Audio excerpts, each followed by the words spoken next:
Welcome to this episode of Beyond the Plate, presented by Cult MTL. We are standing in the middle of Osheaga 2025 at Parc Jean Drapeau, where we will be following the most dynamic chef to date, Chef Yves Lowe. From the Bell Center to the weekend to Osheaga, does this chef ever stop and sleep? Find out in this episode. Do not go anywhere. It is going to be spectacular.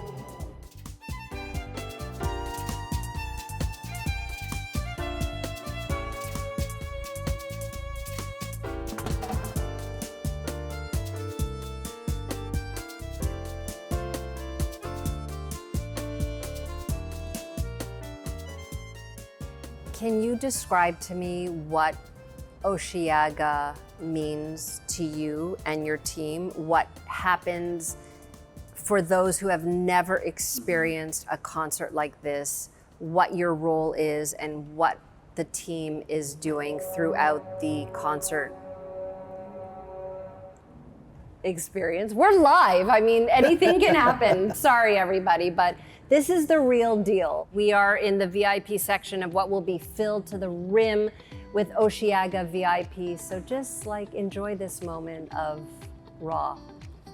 Okay, so Osheaga is known for one of the biggest summer festival in the world. My job is basically to oversee all the food areas that we have on the sites. Mainly, I would say all the VIP zones and suites and stuff like that. When it comes to what we call the GA, the general admission areas, that we also have another part of our teams that are booking the food trucks and all that stuff.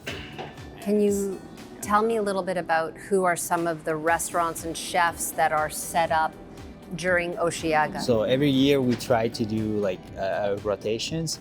We like to think that we're giving a chance to Montreal restaurants to be seen from artists that are coming in town. So this year we have in a space that we call You'll Eat on the field. We have Lumi, we have Pan American with the pizza, we have El Gordo, Sue for sandwiches, and here Artist World, we keep la crème de la crème of Montreal restaurants. This year we're very lucky to have Mon Lapin, we have Bar Saint-Denis, we have Pichai, we have Pied Cochon, and we have Doubles. So all those people have made special menus for us, for the artists, and they're gonna be here for 3 weeks in a row because we do Osheaga, but we also do the same kind of setup for Il Sonic and Lasso. Can you tell everybody how a young boy, Yves Lowe, back in the day, decides that this is who he wants to be and where he may end up? Just talk to me a little bit about that young boy growing up in the kitchen. Some of the stuff that me and my friend used to love was to take a cooking book from the library and just try recipes. And right now when I'm thinking about that, and I realize that you don't see that very often. Like there's definitely something there that I was attracted to. And my first job was at McDonald's. Myself and Lee, who was known as my eternal sous chef for several years now, we moved to do the opening of the W Hotel in Square Victoria, downtown Montreal. So it was a second opening for me and Lee over there. Which is interesting because you don't realize then that you're laying down this kind of foundation for what was coming. No, exactly. And probably you could never have known that this is going to give you had a clue. Yeah, the tools. Yeah. We even had hockey teams that were coming at the W. I remember having like the Lightnings during the playoffs, and that was like one of the first time where I was going through like their demands and their specific needs. It's a whole other animal. Yeah, we had a couple crazy nights where Justin Timberlake at the bar and, you know, stuff like that. Angelina Jolie, Madonna, those things. That's fun. It's fun to see. But you realize fast that, you know, they're people like you and me, right? So. With a lot of demands. With a lot of demands. Yeah. Yeah, exactly. And after that, I went to Hotel Place d'Armes in Old Montreal, where I learned a lot of, how to run 3 restaurants in one hotel with a lot of banquets, a lot of weddings. Back then, I remember we were doing all those festivals that they had, like Happening Gourmand. Mm-hmm. Chef, tell me where you were when you got the call from the Bell Center. I was at work. And I remember that we were working on opening a new hotel. The person that was looking for a chef was a colleague, a friend that used to work with me at Hotel Place d'Armes a few years before. So I'm like, yeah, I'll come. But you have to bring Lee with me, because Lee and I have been working together. He's your work wife. Yeah, exactly. Yeah, we're a couple. So that was, you know, that was a no-brainer for me, and that's one of the only condition that I put on that. And he said, yes, no problem. So. Everything was preparing you. Yeah.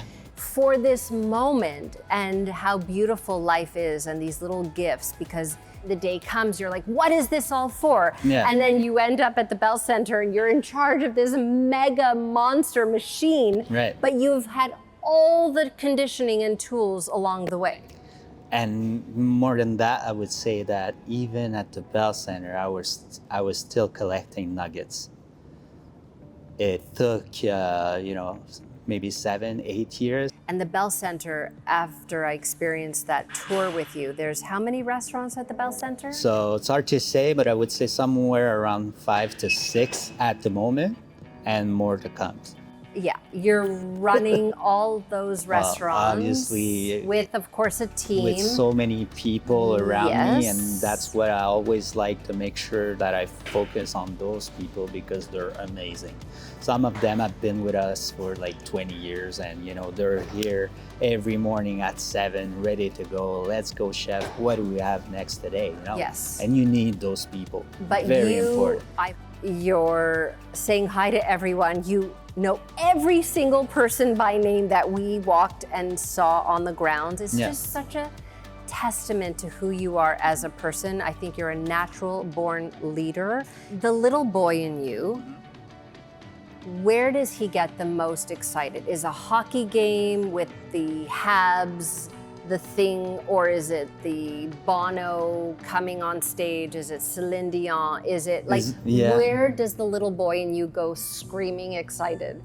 The accomplishments of when we do like something unique. There's so many different things that we do, either in the arena or outside, but it can comes from either at 12 people that we're gonna do like extra VIP for a credit card company, or 1,200 people sitting dinner on the ice. You know, hearing a sound check of like one of my favorite artists in the afternoon when you walk in the arena, stuff like that.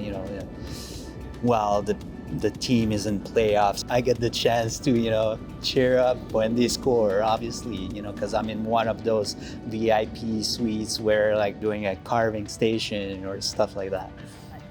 Humble is the word that just like screams all over the place, because I've seen with my own 2 eyes so many moving parts, so many restaurants, so many people, the teams in numbers, and yet you are still waters, calm, and so humble. You would never know that you are running an empire, you are steering a ship.